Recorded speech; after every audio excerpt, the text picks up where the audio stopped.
Alright guys, I'm going to go over how to tear down this all-wheel drive B-Series CRV transmission. Doing it quickly, so I've got an impact here. I've already got the transfer case out of it, which is pretty simple. It's just 14 millimeters and 12 millimeter bolts, and then give it a taparoo, and then you can wiggle it out with a little prying. You're going to need, I've got a 8 millimeter Allen key for our interlock pins there, I guess is what they're called. I've got a 12 mil and a 14 mil for my 1/2 inch so that I can zing off some of the bigger stuff without having to use my hands. I've got handy dandy snap ring pliers. I've got a couple pry bars, a couple power tools, hammer, because you never know when you're gonna need one of those.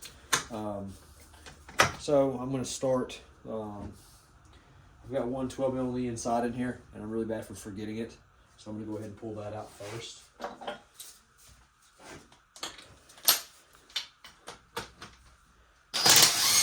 It's really hard to miss. It's directly inside of the bell housing, clutch cover there.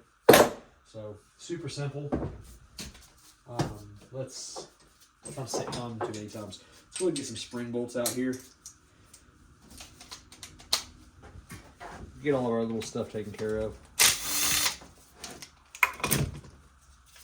Spring bolts, you gotta watch it because they're gonna have, I don't know if you can see that or not, but they're gonna have a spring and they're gonna have a little ball there. They fall out, roll around the floor. That's always fun. Don't want to lose anything. We've got two here on the front side and we've got one here. Not real sure if that one needs to come out or not. I'll drop my ball. 40 years old, first time I dropped it. All right, so there's our spring bolts. There's our hidden 12 mil bolt in the back. Let's get our Allen keys out of the way real quick, fast, and in a hurry here.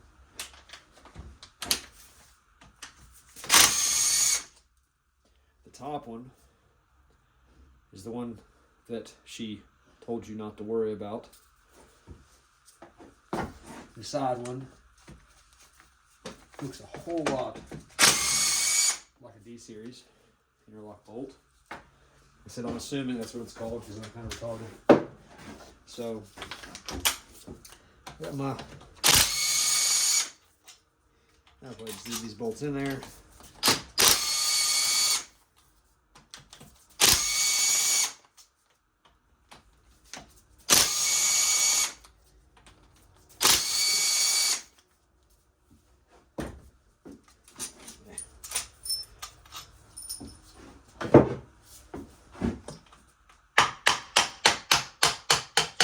Taps, and it's just got some Permatex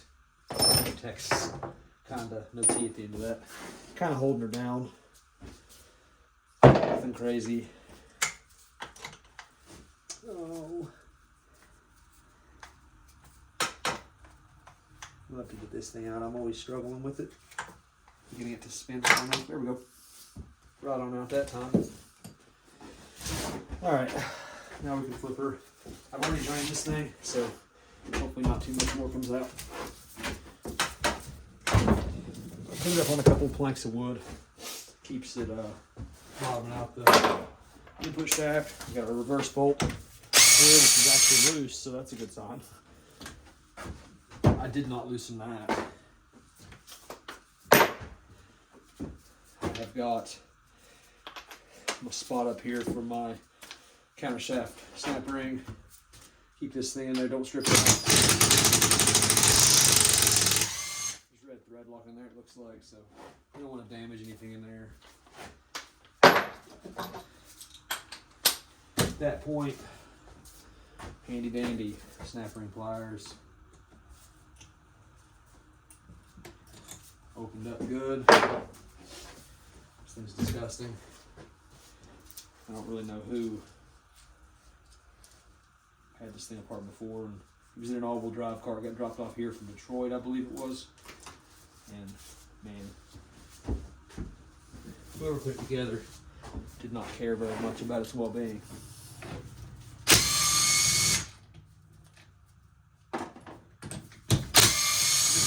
diameter bolts that are different lengths. Don't really care. Very easy to tell where they all go. So don't, especially if you like me. I've done hundreds of front-wheel drive transmissions, but my first all-wheel drive intimidated me, most because the shift selector assembly. I really don't know why, just because it's something new, I guess. It's all pretty simple. Oh, Yahtzee.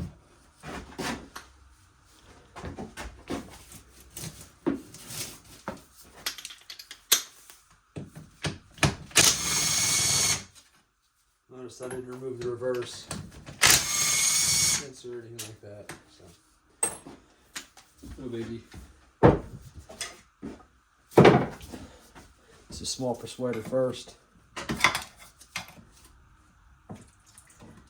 it a crack there. Missed one. Good thing. This is what I do. I want to persuade it a lot first, because sometimes we all mess up. Looks like I got everybody that time. So once you can start to get it up a little bit, persuade it just a touch. You really don't want to mess anything up. Make sure your snap ring stayed open, because they do sometimes fall back in. And take just a little bit more persuade.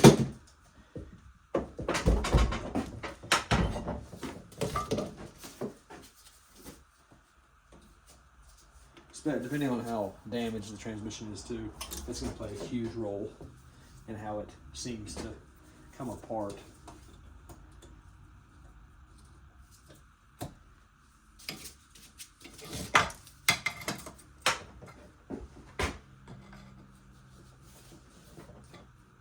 These have a tapered bearing, so you shouldn't have any struggle getting it loose on the diff side unless you're retarded.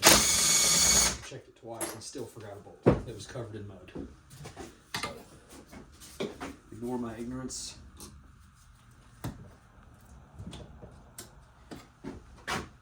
Please ignore my ignorance. I am merely human like the rest of you.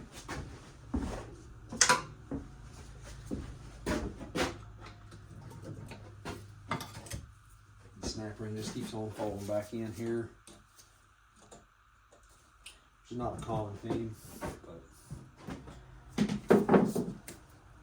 a second set of hands helps out with that a lot. I don't have a second set of hands right now, so.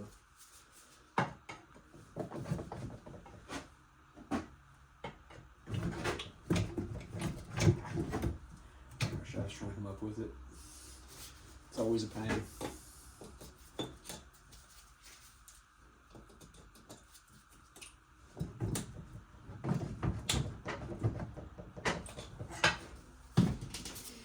I'm gonna have to fight with this for a second. Alright, so I've got it finally. After my zip tied rig with my snap ring pliers and the MAC gas torch, this bearing was just stuck. There's all kinds of gross stuff in it too, so yes, it's just been ran hard and put up wet.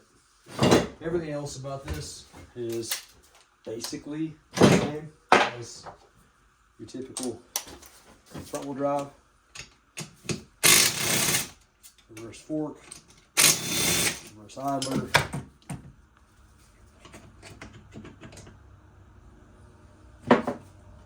It's all dirty around here. We're going to clean that up soon. Not super worried about that yet. Those are all slickery now. We'll get her cleaned up. Probably go back over reassembly it as well. And that's stuck.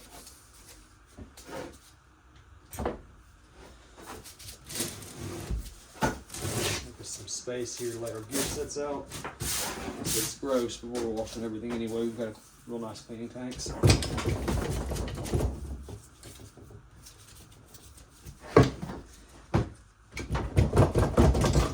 Shaky shake comes right out, just like usual. Sometimes it falls apart. That's okay too. Washers. Full of oil. My floor back here is wood, so I'm not a big fan of dumping that everywhere.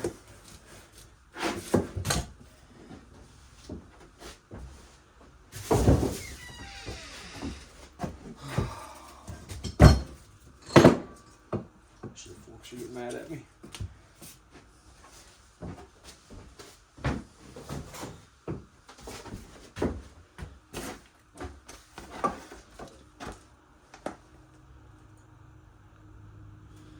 Catch some of our oil here.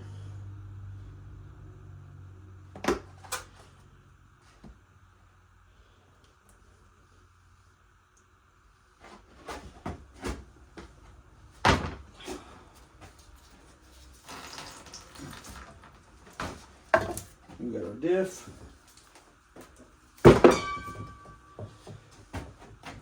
Throw this thing in the cleaning tank. Clean her up a little bit. And inspect everything. Go from there. All right, I had forgotten this dude has a real nice GearX gear set for this thing. So we've got all new Synchrotech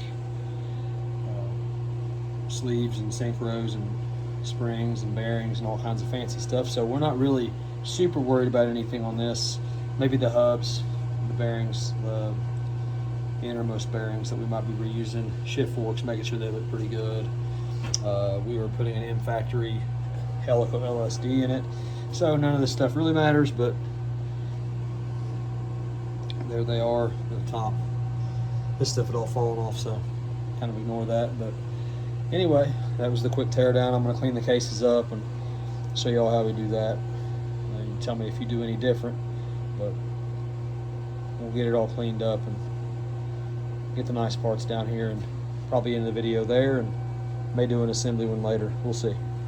So about to go clean the transmission cases up on this thing. This is what we use attached to a drill. I don't know what other people do. The little sanding pads always seem to be a bad idea. They take a lot of material off. So I use this. I don't put a lot of effort into it.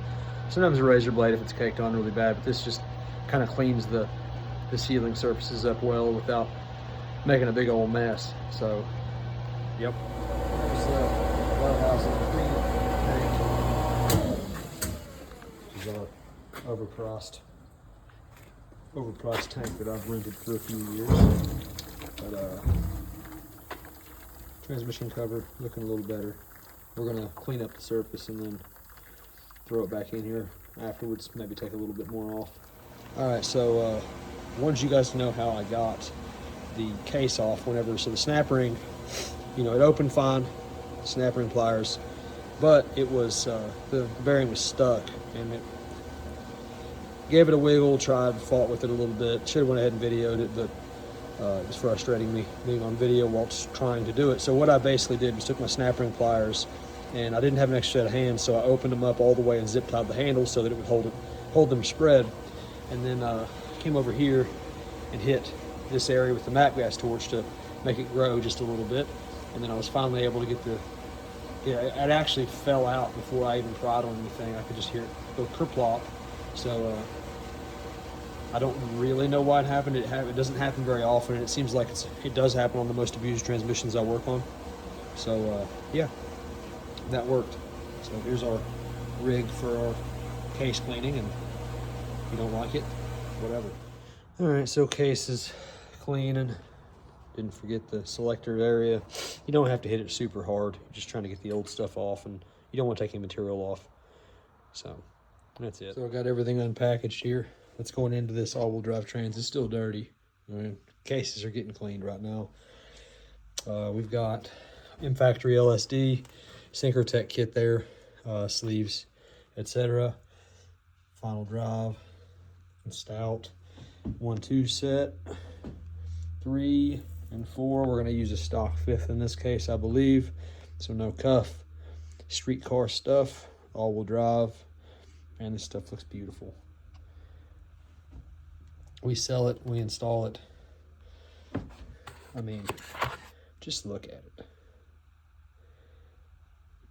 Here's an example. Just look at that. Just look at third gear, man. Just look.